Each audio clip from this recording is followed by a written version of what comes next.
Hello, hello, my friends. Welcome back to the Gunn Show presented by MTDCNC. For those of you who are new timers, welcome to the show. This show is about really humanizing our industry. It's about being proud of the manufacturing and engineering world, knowing that just about everything that's made comes out of our brains sometimes, our dreams.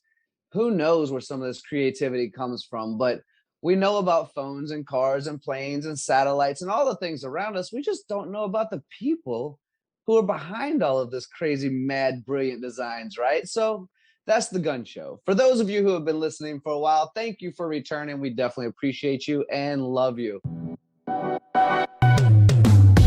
This is the Gunn Show.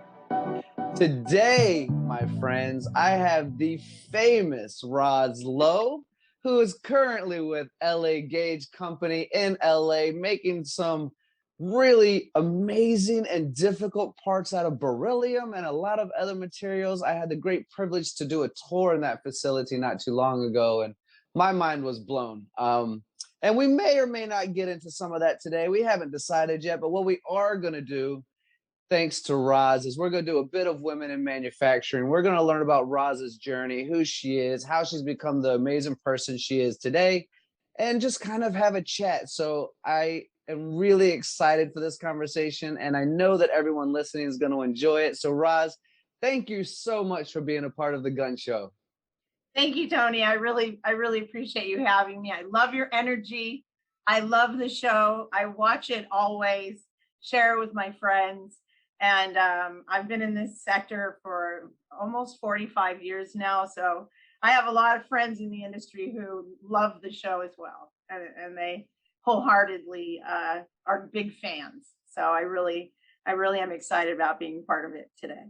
Well, firstly, just let me say 45 years seems quite impossible because we are on video right now, even though everyone else is going to get audio. But fine, whatever, I'll believe you. We'll pretend it's been 45 years. Yeah, okay. So we'll move past that a little bit. So what was your childhood like? What was it like growing up? Did you know as a kid, I can't wait to get into this crazy misfit world of engineering? Or did you think that you were going to be a professional singer? Or let's start from the beginning of who you are and let's involve everyone into that humanness. Well, this was the last thing I was ever going to do in my life. In fact, I wanted to be a painter, an artist. I do still paint. That was really my passion initially in life. My father owned a machine shop. So I grew up in this industry.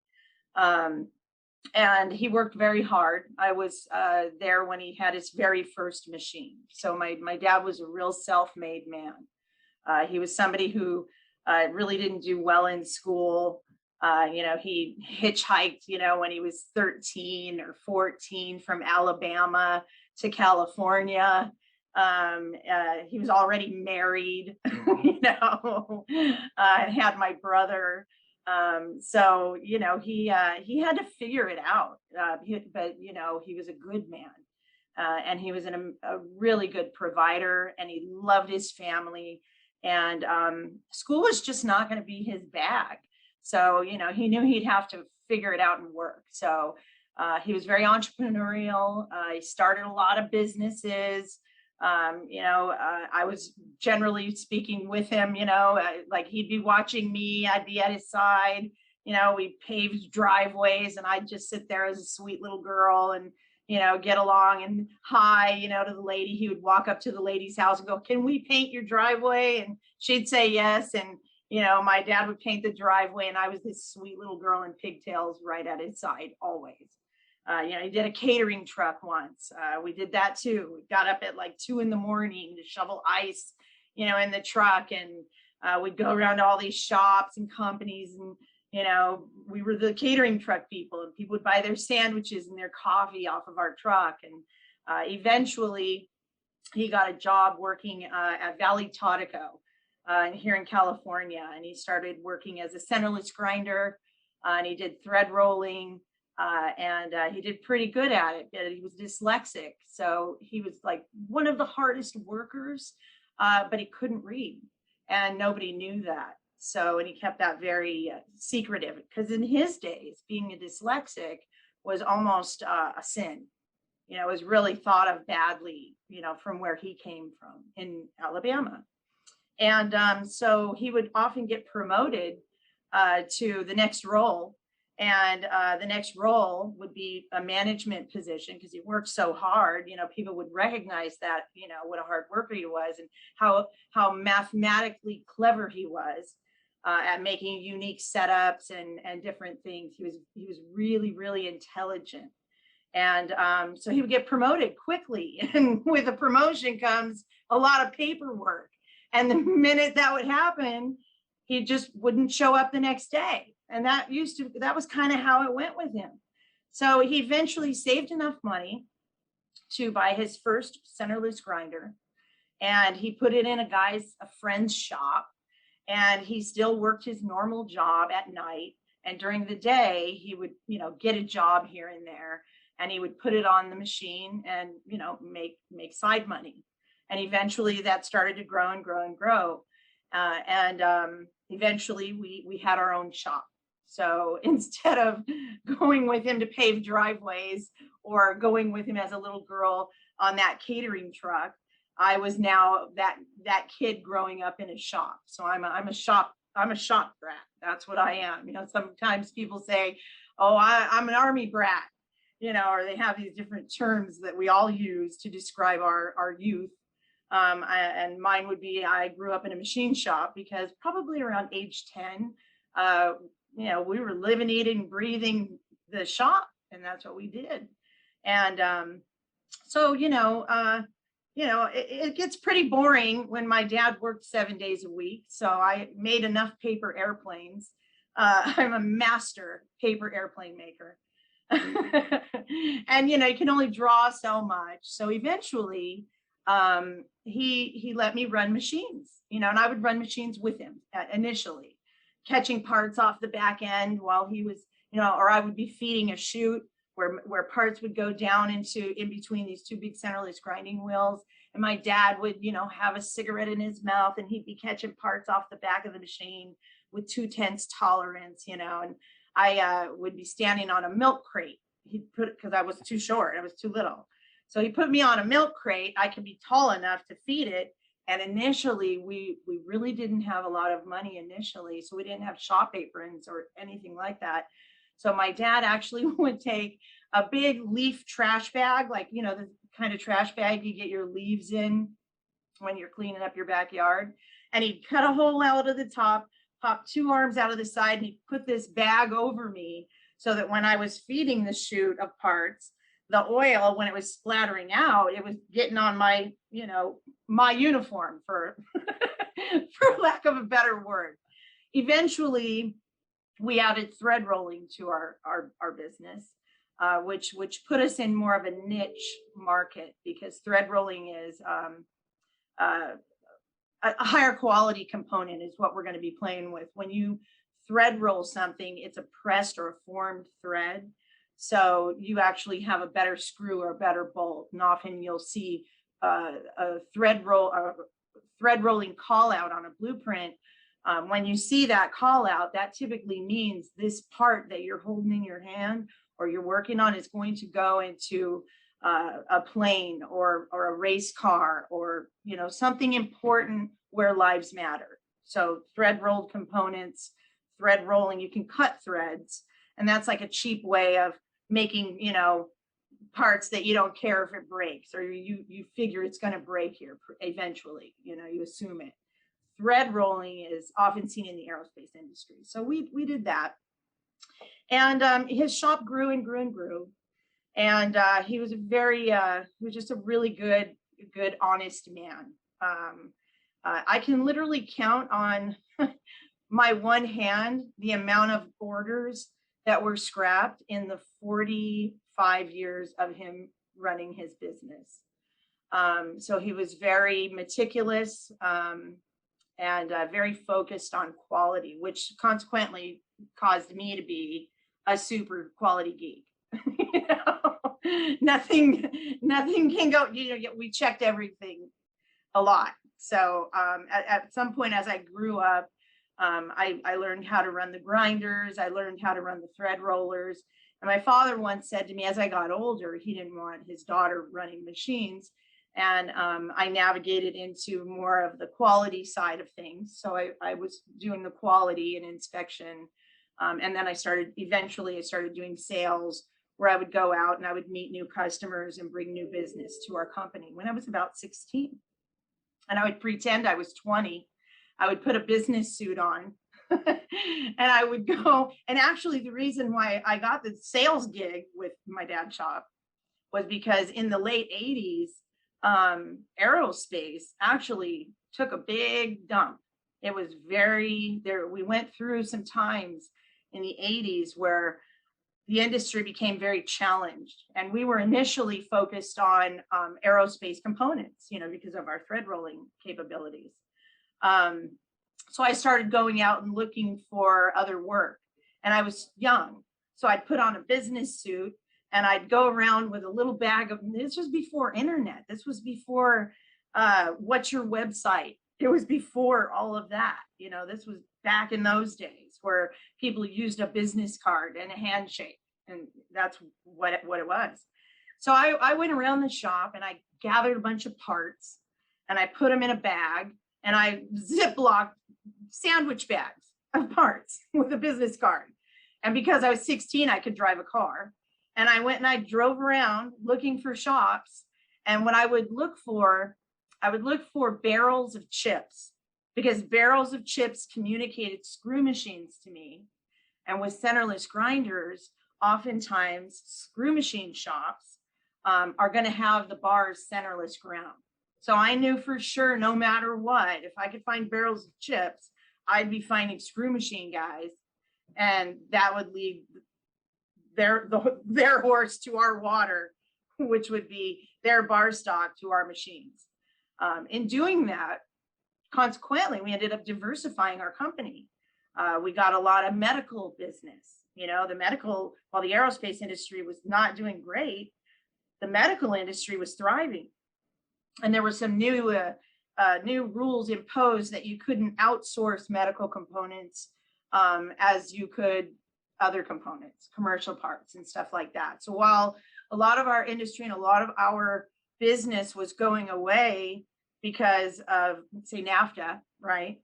And we were sharing our wealth, if you will, or sharing our work with other countries. It was kind of hurting us, but I don't think we knew that yet. But there were certain sides of the industry, such as medical, that were, imposing that the components would be made here in the States. So we grew that side of our business. Eventually, aerospace came back. So now we had two big pieces of pie. We started doing automotive stuff, yet another piece of pie. And so the pie started to grow and our business started to grow. And eventually we went from my dad and another guy and me and my brother to a 25-man shop. And we moved from a little 1,000 square foot building where my father made a good living. We had our own home. He could afford to buy his own home. I went to private school growing up as a kid. So he could afford the things that were important to him as a man to provide to his family. Those things that were important to him, whatever had been instilled in him, a good man is, he was able to make that happen with this trade. And so, and there's so many funny stories, Friday nights, boy, we would have, Friday nights, he would have poker night at his shop and he would gamble with his worker guys, and he'd say, well, if they lose, then for sure they'll be here on Monday and they won't be late. So, just fun growing up in a shop, it was just, it was good times, and it's a family. It's a real, everybody all become each other's family, but the first question you asked me was, is this what you thought you were going to do? I hated it because centerless grinding is really dirty. And I mean, the early years, we didn't even have smog hogs. So sometimes our little 1,000 square foot building, you'd see smoke just bellowing out. And I remember being a young girl when I started to wear makeup and be a girly girl. I hated because I would, I loved shampoo and I loved the way my shampoo smelled. And I was really into my perfumes. And I would walk in the shop knowing I had to go to work every day. I'd walk in the shop, walk outside, smell my hair and go, I'm here at the shop, and I'd go to work because, it's just, you go to the beach and that cutting oil just comes out of your pores, the more you're in it. It's kind of gnarly. But eventually we got a really big shop because we grew a lot. And my God, my father worked on some of the components that extend limbs, and he worked on the design of that. So we worked on some really, really interesting projects that changed people's lives for the better. And I fell in love with that side of it, with a lot of the different medical components that we participated in, doing it differently, or it wasn't working right, or what can we do? So my dad was kind of known as one of these people, like when everyone says no or they can't figure it out, they'd go to him and he'd figure out a way to do it, because he thought he used a lot of common sense, a lot of intelligence. But I mean, like, I remember one time we had a setup and these little tiny little 80 threads, and the parts were so small you could barely see it on your finger. Once you were done thread rolling it, you're like, can you see that? I mean, I don't even know how do you hold it? And he took a paper clip and did a setup on the machine so that the paper clip would bing the part away from the dies so it wouldn't, fall into the dies and break them. So he definitely thought outside of the box. He wasn't just looking through a catalog, finding, how am I going to do this setup? He would figure out ways to do it. And eventually, my father, I left the industry for a minute to go do my own art thing. And I lived in La Jolla for a while, and I made a decent career in La Jolla doing art. And my dad got cancer, and I didn't want him to see his business not be around in his lifetime. So I came back and promised him I'll stay here, Dad. I'm not going anywhere. And God bless the man. He lived another 18 years, long enough for my son to learn the trade and learn the game. And my son was very young. I've got pictures of my son when he was a little guy, like 5. He thought he owned the tumbler. We had a big Swaco tumbler in our shop, and my son's, got this blonde hair, shop apron on, and he's standing next to this big Swaco tumbler. It's like the only thing missing was like a pack of marbles rolled up in his sleeve or something. It's like that kind of adorable little picture, I've got still to this day. He eventually became an inspector. But when my father got his second round of cancer, he passed, and the shop, it changed and things were different. So I ended up, I went to a couple of other places, and I ended up landing here at LA Gauge. We work with we work with some amazing things, for the defense industry. We work with like James Webb Telescope, right? We're part of that. How cool is that? That's a fascinating project. That's going to actually get images and bring them back. It's going to go past time. I mean, if you're sciencey, look into that. It's an amazing project, James Webb Telescope. It's going to basically, for lack of a better way of putting it, it'll time travel. It'll go past the beginning and bring images to us. And that's beryllium mirrors that make that possible. So yes, I'm now in a sector where the focus is beryllium. Fascinating material. It's one of the hardest materials that there is, and yet it's very brittle. So it's quite interesting, but it's used in X-ray machines. So without beryllium windows, little mirrors, we wouldn't have CT scan machines. We wouldn't have the X-ray machines that that we do today. So I love the health side of our industry, how we're doing so much to see that sector grow.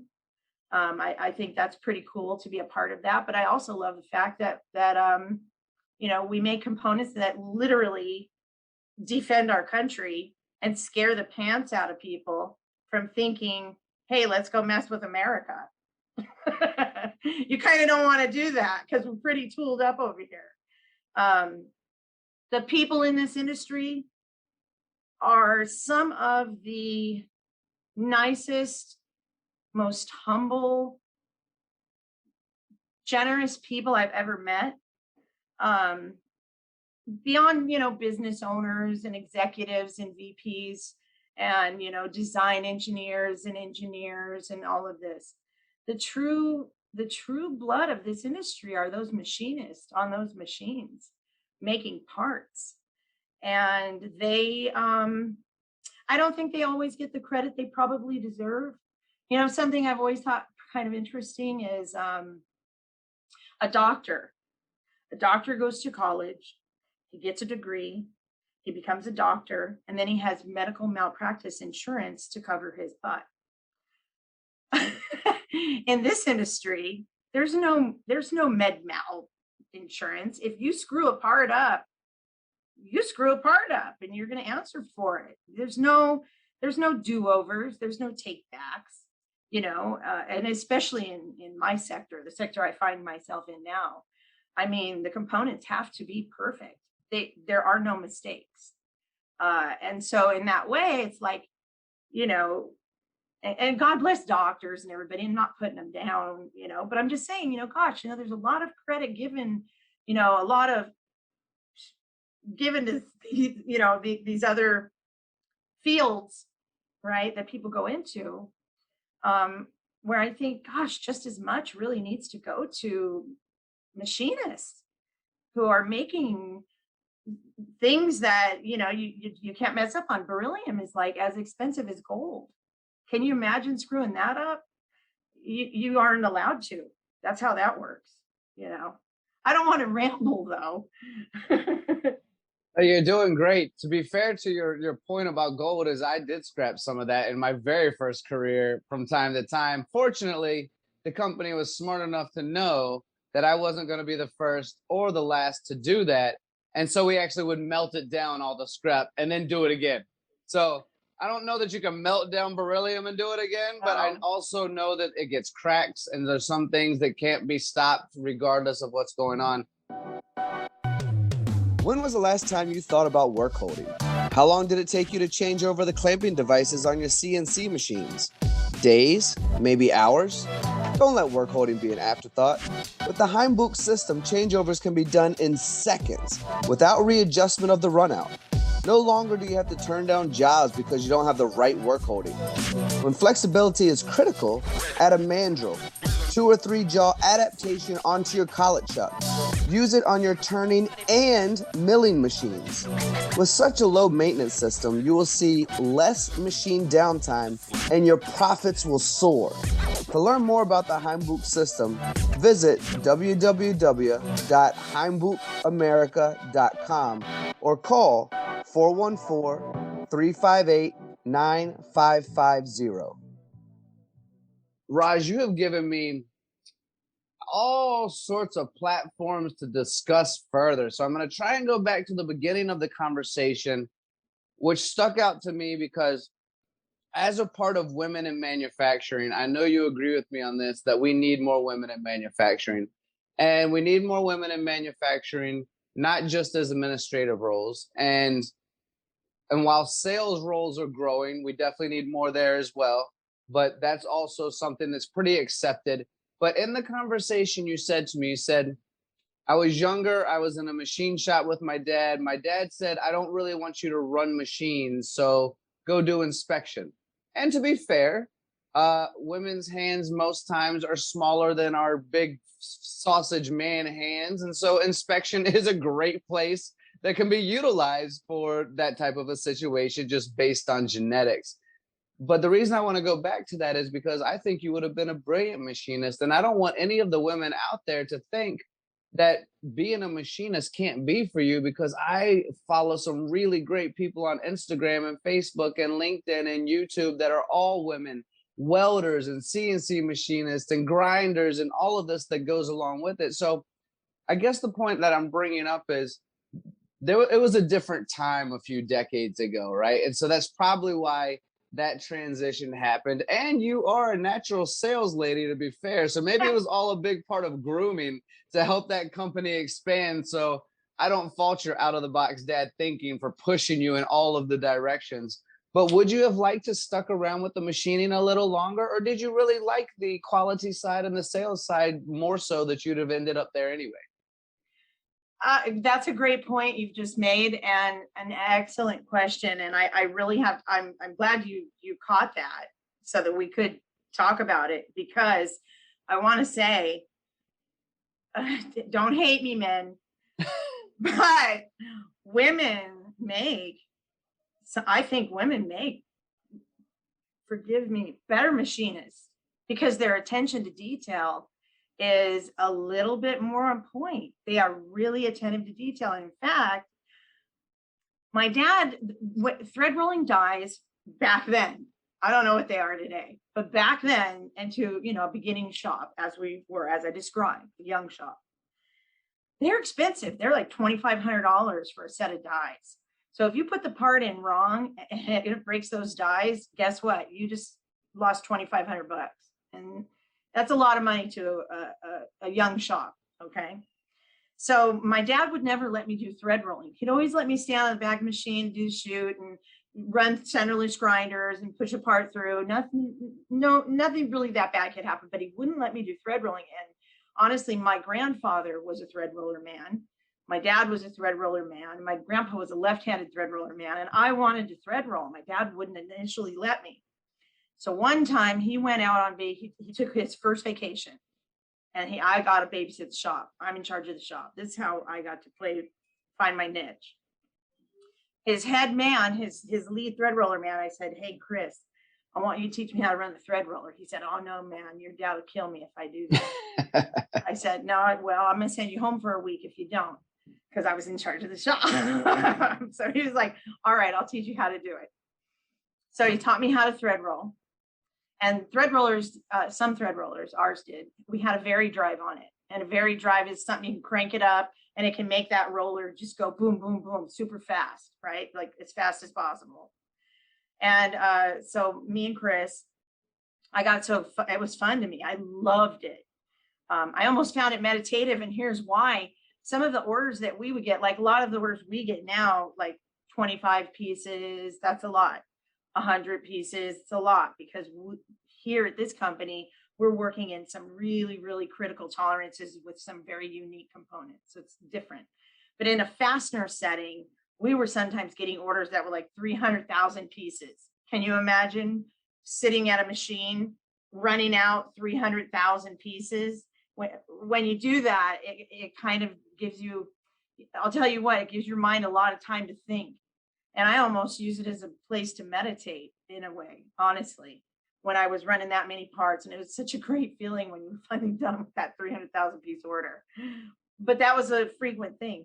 So me and this guy, Chris, we started racing. We'd speed up our vary drives and we'd race. And, you know, we did pretty good. So when my dad came back to the shop, I was like, "Hey, Dad, check this out. Look, I know how to run the thread rollers." And he was, oh my God, you know, he didn't want to see it. He hated also watching machines be moved in on the forklift. He was always like, "Tell me when they put it down." You know, he never wanted to watch the machines coming in. A lot of shop owners have that problem too. Anyway, so we're at the last 500 pieces, me and this guy each. We're at the last 500 pieces. And we're running them out. My dad's like, "You're going to break those damn dies. What are you don't do that?" But he was, trust me, he was glad he just found himself another worker that could run threads. So me and Chris are running them out. We're at our last 500 pieces, and they run out pretty quick. And crack. Oh, Chris broke the dies. Roz ran them out. And my parts were good. And so it kind of got me a little bit, because then that made me a thread roller girl for a couple of years before I became a sales girl. But it made me a versatile person, so that I could either be on machines, I could be used in quality, I could be used in sales, I could talk with engineers about why we should do it this way and how it would be so much easier if we made the part without this false center before the plate, why it's got to be cut off, so blah blah blah. So I think what he was really doing was making sure his daughter was versatile. And he would tell me, you don't have to run these machines, but you better know how to. And you don't need to do the setups, but you better well darn know how to. And so actually what he was doing was actually tooling me up.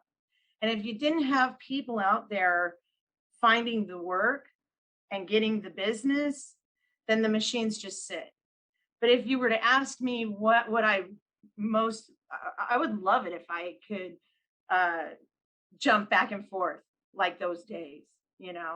I would love it if I could do that now, but that's just not how it is these days. No one's going to let me just go run a machine today and meditate. But women make fantastic machinists, I will say. I love this industry is really drawing a lot of women to it. I lost my husband he was pretty young when I lost him. He was only 47. So I was a woman with 2 kids at some point, and I needed to raise them in the same standards that they had always known growing up as kids. Because of this industry, I've been able to do that. My daughter went off to college. She was valedictorian. My son has a whole chemistry thing that he's doing, which he's very successful at. So, we went on camping trips. We went to Europe. We traveled. Every year they had whatever school clothes they wanted. I bought them both their first cars, and they were nice cars. So I was able to do that when I was flying solo. And it was because of the money that I could make in this industry. And I think it's sad, perhaps, more women maybe don't know. There's a little gold mine industry over here, guys, so you should turn around and check that out. So that's kind of why I think it's great now with all these women's organizations that are part of this industry, that are bringing more and more women into it, uniting us all. We have conferences where there are engineers and purchasing people and buyers, and they're mentoring young ladies, young women in the industry. I personally go to the colleges. They have Manufacturing Day here in California. I'm not sure if that's a global thing or not yet. But I go to the college and participate in Manufacturing Day because I want those girls, I want those ladies to know you can make a darn good living right here, people, and never have to want for anything. You can buy your own house, buy your own car. For me, and it's always been this way since I've been in this industry. I have tried other things in my life. I did have a mural business. I did pretty good with it, but this has been the most lucrative sector I've ever participated in. And for the historians out there, the manufacturing, industry is really what built America. It's what we were basically founded, the economy that we were founded upon, the steel industry, this manufacturing sector. This is what not just the backbone, this is the bread and butter of America, and the people that are in it are the bread and butter of America. But women make fantastic machinists. We in fact, here at LA Gauge, we have several female machinists. There's a lady that works here that knew zero. She knew zero about the industry. She just saw a help wanted sign on the outside of the building, walked inside and said, "Hi, what can you use me for?" Right? Less than a year later, this lady's running 5-axis machines and running circles around the guys. Now they're all going to hate me if they see this podcast. I love you. I love all you guys at LA Gauge. They know I do. They know I do. They're all like my shop sons. But this, there's one lady here that she kicks tail, and she is really quite a talent. And they're, like I said, they're detail oriented. They're very detail oriented, and they can stay on the task at hand. They pay attention to the instructions. It's like, think about it. We read instructions to make a cake, and we're all pretty good at reading instructions and making a cake. So basically, looking at a blueprint and following those same instructions, it's the same mental math. It's the same thing. Nobody needs to overthink it, but I think we can overthink it and make it seem different than what it is. But this is definitely an industry thriving, and women are part of the reason why it is. Yeah, I like that. And I find a lot of value in that as well. I want the women to have courage to come in, like the one you said that just walked in. And I think it's also fair to go to school to prepare ourselves as well, and then walk into a shop and do well that way also as a woman. GTI Spindle Technology is North America's largest and most experienced independent spindle repair providers. They achieve or exceed OEM quality and testing standards while still delivering exceptional one-on-one personalized customer service and support. Since inception in 1997, they strive to provide excellence in root cause of failure analysis and reporting and cost reduction programs, with partnering with the clients to implement best-in-class predictive maintenance and vibration analysis programs for their spindles and machine tools. With multiple U.S. service centers, they are poised to support manufacturing locations throughout North America. In the event that you have new spindle applications or replacement spindle needs, they offer a full line of new Purion speed spindles to suit any component manufacturing needs that you may have. Please visit www.gtispindle.com to learn more, or call anytime at 888-473-9675 to discuss how they can assist you. Something that you and I are both passionate about also is education. And that education, while we completely value the mainstream universities, and there's definitely degrees that are important and can really only be done there, there are a lot of people that walk out with their degrees and a massive student loan, never utilize their degree, and really don't know what it could be used for anyway, but the excitement of being in college was fun. So we both agree and talk about a lot that we can go to a trade school, that a trade school should not be considered a secondary school if you can't get into a university, but should be equivalent based on our own mental, social, and whatever else goes along with, maybe wanting to be a hands-on type person instead of a classroom setting, memorize and repeat type of person, to go, I can walk out of a trade school with zero debt and a $40,000 to $100,000 a year job, depending on what I've decided to invest myself in. But that's also another piece of awareness that you and I are trying to, expand on. But it's something you're passionate about as well, right? Very passionate about it. I will say, like recently, we brought in a young man. He's an English major, and I've always felt this way. But guess what? English majors are fantastic at they're fantastic buyers and purchasing agents and people placed in those contracts, especially contracts. Wow. And they can make such great money at that. But back to the trade school side of it, there are some trade schools today that are doing a bang up job. I'll tell you, Alabama University has an amazing school going on out there. I mean, a friend of mine is one of the professors there that's running the program. They've actually got plating. They're teaching plating. Plating is, wow, I was blown away when I found out they're working in the optics department. So they're working in the closest tolerances. Optics are the closest tolerances. And they're also working with nickel plate. I mean, wow, that blew me away. We've got colleges here in California who are catching on and implementing manufacturing, trade school, if you will. Yeah, I want to see more funding going into the trade schools. But the part that I'm not happy about with the trade schools, which I have learned to be the case, you have to have a degree in order to teach class. I cannot even begin to tell you, in my vast knowledge of literally meeting business owners my whole entire life, right? Having them over for a barbecue, going to their shops, to earn their business, just getting to know them. This is relationship building. I'm on that side of it. I cannot begin to tell you how many of those folks quit school. They quit school and they've run some of the most respectable companies that there are in this industry. And none of them are going to brag about how they didn't go to college.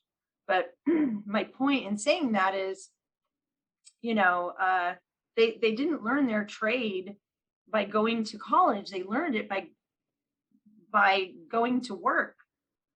So there's something to be said about getting a job and going to work and learning a trade. Does that make sense? It makes all the sense, and I agree. And it's something I preach all the time, and not in a way that I believe is disrespectful for universities and kids going in middle school and high school and talking to their guidance counselors and figuring out what they want to do with their life.